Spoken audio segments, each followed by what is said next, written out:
Inday! Inday! Day! Inday! Oh, Unsa man katawagon mo ra makagbungol? Ha?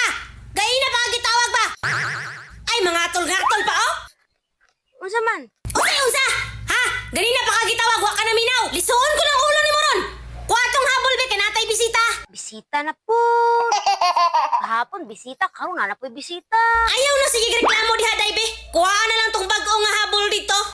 Ipagawas sa pud ang bag-o nga habol. Unsa pa man di ay? Apila ang bag-o nga tuwalya ha? Pati ang bag-o nga tuwalya. Oh, nga naman mo reklamo ka kung bag-o nga tuwalya? Ha? Unsa? Nga naman, may rabag bang laba? Kay mo reklamo? Ug ako bitoy mo gamit kay. Di jud ko pagamiton katod yung bustot-bustot. Pero ang bisita, yahay kayo. Haya-haya gud sa bisita gud. Pahilom niya! Sa man ang hospitality. Oy, Usay hospitality! Hospitality! ora man na. Usay maura na! Kalayo ra! Mao na kay pa-eskwelahan mamayabas man ang amaw. Napay buhok nga nagtindog lang oh. Mura nagnayabag. Nausa man na? Ha? Uso mo gud ni. Uso! Ikaw rin nagpauso! Dagway! Kato man gud ni murag trolls. Uso man gud ni. Kung si Prince. Princess! Ngiyabag! Ngiyamaw oh! Pagdali na! Bikuha atong habol dito sa sulod ba? Sige paggamit og mga bago sa bisita unya. Di man pud na sila manglaba. Hoy na lang yun! Kayo rin mo ilisag manok!